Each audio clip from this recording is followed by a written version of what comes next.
Igloo, le Mac de l'habitat. Igloo, le Mac de l'habitat, l'émission que l'on nous envie aux quatre coins de la planète avec Cédric Simonin. Et on nous envie surtout l'animateur. Mais pour l'instant, il reste là, ça va, sur topmusic.fr pour Igloo, le vrai Mac de l'habitat avec Christophe Ecker. Bonjour Christophe, Bonjour. encore là. Oui. Toujours là, très fidèle. Vous êtes toujours le président de Ma Solution Crédit. On vous retrouve sur Internet, bien sûr, en Alsace et en Moselle, Ma Solution Crédit.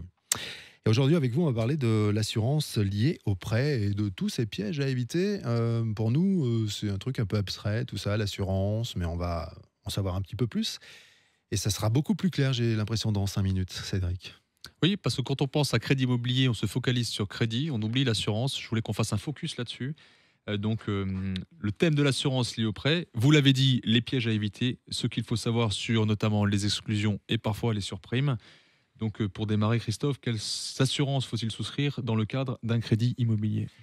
Alors, la banque va effectivement demander à l'emprunteur de se couvrir en cas de décès, d'invalidité, d'arrêt de travail. Et moi, j'ai coutume de dire à nos clients que s'il y a bien une assurance dans leur vie, au-delà de l'assurance auto, au-delà de l'assurance habitation, au-delà de l'assurance des accidents de la vie ou celle des gamins, qu'il y en a bien une qui est essentielle, c'est celle liée au crédit, parce qu'effectivement, on se garantit contre des risques qui sont quand même graves. Donc, le décès, tout le monde comprend ce que c'est. L'invalidité, c'est le fait d'être en incapacité de travail et même d'être autonome dans la vie. Et l'arrêt de travail. Donc ça, ce sont les 3 garanties que couvrent les contrats d'assurance emprunteur. Quels sont les points de vigilance sur lesquels il faut être attentif ? Alors, pour le coup, sur les garanties, il n'y en a pas réellement, puisque ces 3-là, garanties, sont demandées par toutes les banques. Donc là-dedans, il n'y a pas de spécificité. Par contre, les spécificités sont plutôt sur la prise en charge.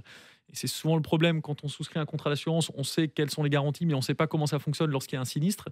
Et là, pour le coup, il faut faire très attention, notamment en cas d'arrêt de travail, où il y a 2 prises en charge qui sont possibles. Il y a la prise en charge indemnitaire, où l'assurance de prêt ne va vous rembourser que votre perte de salaire. Et il y a l'assurance forfaitaire, la prise en charge forfaitaire, qui, elle, va vous couvrir la totalité de votre mensualité, ce qui est quand même complètement différent, puisque pour certains salariés dans le privé, même dans le public, qui ont une bonne mutuelle, parfois, il n'y a pas de perte de salaire. On a beau être en arrêt de travail, il n'y a pas de perte de salaire. Et donc là, l'assureur pourrait vous dire, bah, pas de perte de salaire, moi, je ne prends rien en charge. À l'inverse, ce même cas, avec une compagnie d'assurance qui prend en charge de façon forfaitaire, non seulement il va continuer de toucher plein pot son revenu, mais en plus, il aura sa mensualité de crédit payée. D'accord. Maintenant, si je présente un problème médical, alors sans rentrer dans les assurances spéciales qui fera l'objet d'une émission particulière, donc est-ce qu'il y a un risque que je ne sois pas couvert du tout par l'assureur ? Alors ça peut arriver à l'extrême. Aujourd'hui, il existe des dispositifs en France qui permettent de s'assurer malgré tout avec un risque aggravé de santé, puisqu'encore une fois, dans le cadre de l'assurance de prêt, ce qu'on va analyser, c'est votre état de santé et le risque que vous allez présenter sur les 20-25 prochaines années à éventuellement décéder, avoir un accident. Donc ça fait l'objet d'un questionnaire de santé.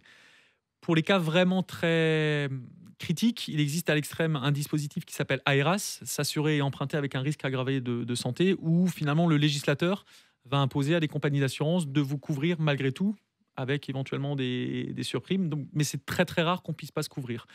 Il y a par ailleurs, sur les cas de cancer, qui sont quand même des cas assez fréquents, il y a des dispositifs là aussi qui existent, notamment le droit à l'oubli.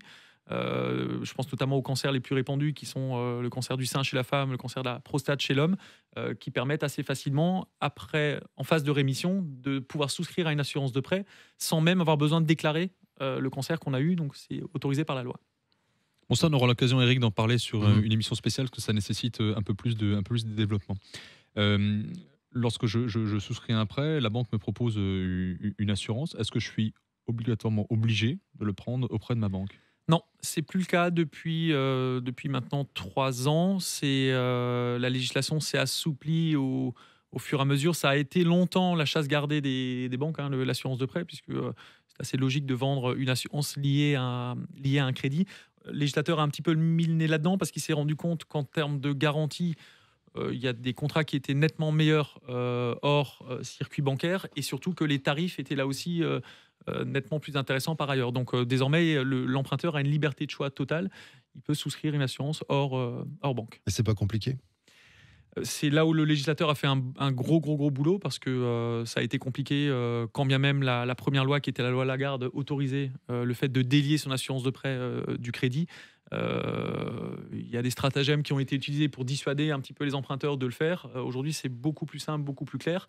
Dès qu'un emprunteur est en mesure de présenter un contrat d'assurance de prêt qui présente les mêmes garanties que celui de la banque n'a pas le droit de refuser. Et pour que justement il n'y ait pas une analyse arbitraire de l'équivalence des garanties, il y a désormais une grille très claire qui tient en 18 points. Et si ces 18 points sont cochés, la banque n'a pas le droit de refuser. Là, on l'a déjà dit dans de nombreuses émissions, les taux sont de plus en plus bas. Donc, la part du coût de l'assurance est d'autant plus importante dans le coût global du crédit. Comment je peux faire pour réduire l'addition finalement ? Alors, on a justement cette solution de trouver une assurance de prêt auprès d'une compagnie d'assurance ou de différentes compagnies d'assurance. Il y a des compagnies qui sont spécialisées là-dedans et puis il y a aussi les traditionnels qui ont cette brique assurance de prêt. Pourquoi c'est moins cher ? Parce que souvent, on fait l'association d'idées entre moins cher, donc discount, un peu cheap. Ce n'est pas du tout le cas. Aujourd'hui, à garantie équivalente, on peut trouver des tarifs de 3 fois moins chers chez un assureur au direct qu'auprès d'une banque. Et alors, pourquoi on a une telle différence de prix ? C'est que, ce qui paraît assez logique, chez les assureurs, la cotisation d'assurance, elle est calculée sur le capital restant dû et non pas sur le capital initial. Pour faire simple, quand on emprunte 100 000 euros, dans une banque, vous allez payer la même cotisation d'assurance au début de votre crédit quand il vous reste 100 000 euros à payer qu'à la fin quand il restera peut-être que 20 000, ce qui n'est absolument pas logique parce que le risque n'est pas le même. Les compagnies d'assurance, elles s'adaptent au capital restant dû, donc vous allez payer effectivement un tarif qui sera dégressif au fur et à mesure que vous avancez dans votre crédit. Et donc forcément, c'est moins cher. Et l'autre différence aussi, c'est que les banques, elles ont une politique tarifaire sur l'assurance de prêt qui est plus ou moins mutualiste, c'est-à-dire que qu'on ait 25 ou 50 ans, on paye à peu près le même prix. Sauf que, évidemment, à 50 ans, on a un petit peu plus de risques qu'un emprunteur de 25. Donc, grosso modo, c'est les jeunes qui payent pour les plus vieux. Là où en assurance emprunteur déléguée, c'est une tarification individualisée donc, pour chaque emprunteur.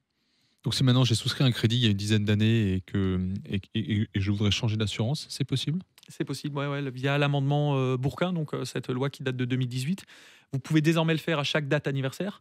Alors, ce n'est pas du tout une révolution dans le domaine de l'assurance, puisque ça existe sur n'importe quel autre contrat d'assurance. Aujourd'hui, votre voiture, votre habitation, vous pouvez la résilier à chaque date anniversaire. Il y a encore une fois eu de la réticence pendant très très longtemps sur l'assurance de prêt, mais désormais, c'est possible. Ouais. Et c'est une bonne nouvelle, du coup. C'est une excellente nouvelle, et puis ça va dans le sens du pouvoir d'achat, de la protection du consommateur. Ok, merci Christophe Ecker, merci Cédric Simonin. L'émission, on la retrouve bien sûr chaque semaine sur topmusic.fr, Trianon en résidence également sur le site internet et sur Facebook, Igloo on Air. C'était Igloo, le Mac de l'habitat. Et quelque chose me dit que vous allez revenir dans cette émission dans pas longtemps, Christophe. Avec plaisir. Salut.